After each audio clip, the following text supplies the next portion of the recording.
Assalamualaikum warahmatullahi wabarakatuh. Perkenalkan, nama saya Wahyu Adi Nugroho dari kelas IF 03 dengan NIM 23 11 5533 akan mempresentasikan materi yang berjudul perkembangan arsitektur komputer. Oke, pengantarnya ialah definisi arsitektur komputer. Ialah arsitektur komputer merujuk pada struktur dan organisasi dari sistem komputer, termasuk elemen-elemen seperti prosesor, memori, dan sistem input atau output. Pentingnya arsitektur. Arsitektur yang dirancang dengan baik mempengaruhi kinerja sistem, kemampuan pemrosesan, serta efisiensi penggunaan sumber daya. Dengan memahami arsitektur, kita bisa lebih baik dalam merancang perangkat lunak dan perangkat keras.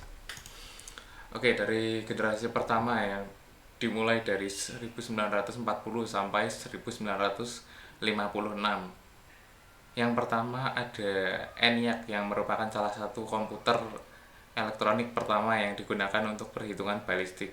Dan kedua ada UNIVAC, yaitu komputer pertama yang dijual secara komersial, digunakan untuk pemrosesan data dan analisis. Karena karakteristik dari komputer dari generasi pertama ini yang pertama menggunakan vacuum tubes yang membuatnya sangat besar, berat, dan memerlukan banyak daya. Yang kedua, pemrograman dilakukan dengan cara yang kompleks, menggunakan bahasa mesin dan kabel untuk menghubungkan sirkuit.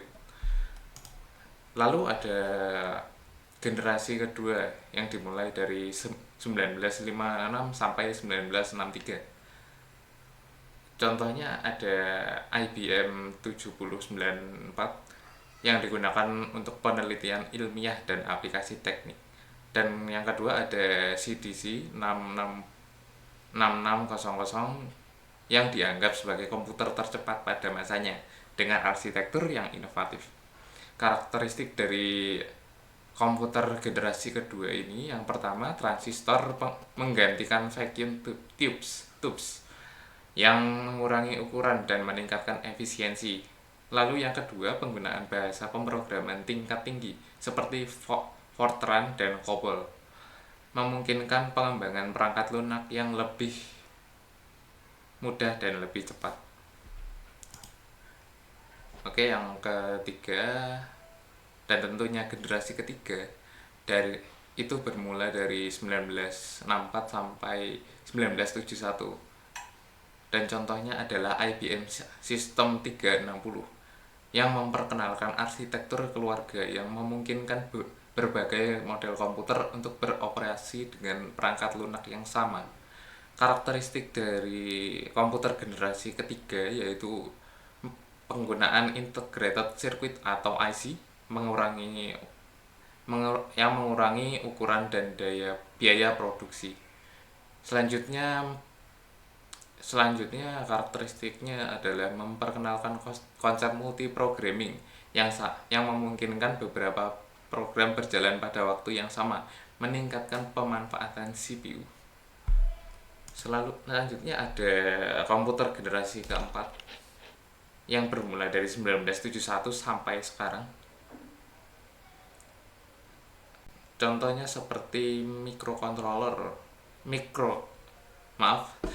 mikroprosesor seperti Intel 4004 yang memungkinkan pengembangan komputer pribadi seperti PC atau laptop. Karakteristik dari komputer generasi keempat ialah yang pertama, arsitektur RISC dan CISC muncul untuk meningkatkan efisiensi pemrosesan.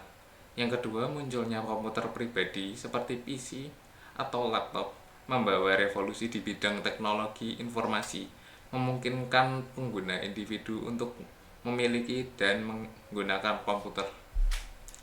Dan yang terakhir ada komputer generasi kelima yang bermula dari sekarang sampai masa kedepannya.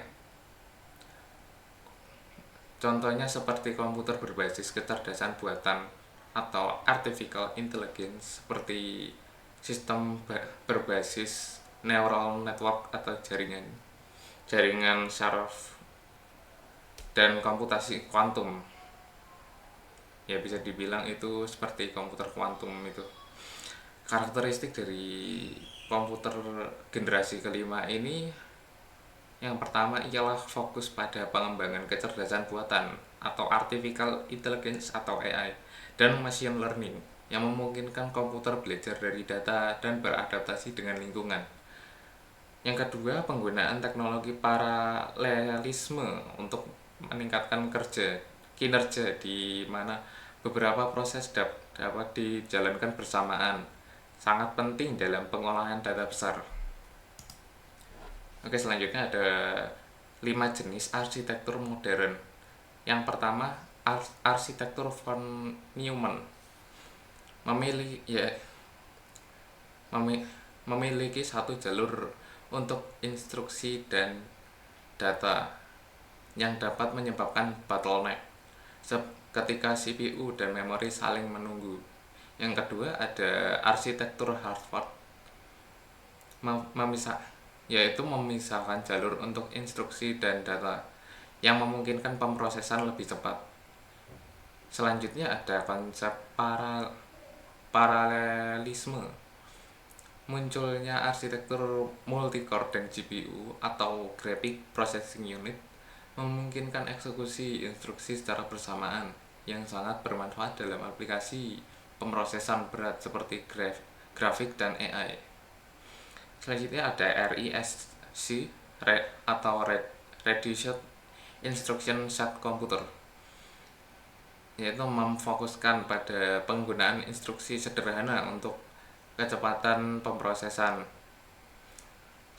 Yang terakhir ada CISC, Complex Instruction Set Computer, menggunakan konstruksi yang lebih kompleks untuk mengurangi jumlah konstruksi yang dibutuhkan. Nah, untuk RISC dan CISC ini muncul pada komputer generasi 3 atau 4 gitu. Oke, selanjutnya yang tren terkini. Tren terkini yang pertama itu adalah komputasi awam, yaitu mengizinkan penyimpanan data dan aplikasi di server jarak jauh, memudahkan akses dan kolaborasi. Jadi komputasi awam ini sama seperti mungkin Google Drive atau Terabox dan lainnya, aplikasi-aplikasi cloud yang lainnya. Selanjutnya ada Internet of Things atau IoT, yaitu menghubungkan berbagai perangkat ke internet, memungkinkan pengumpulan dan analisis data secara real time untuk meningkatkan efisiensi dan pengambilan keputusan. Yang terakhir ialah kecerdasan atau AI dan machine learning. Integrasi AI dalam sistem arsitektur modern untuk analisis data, automasi, dan pengambilan keputusan berbasis data. Sekian yang dapat saya sampaikan. Saya akhiri.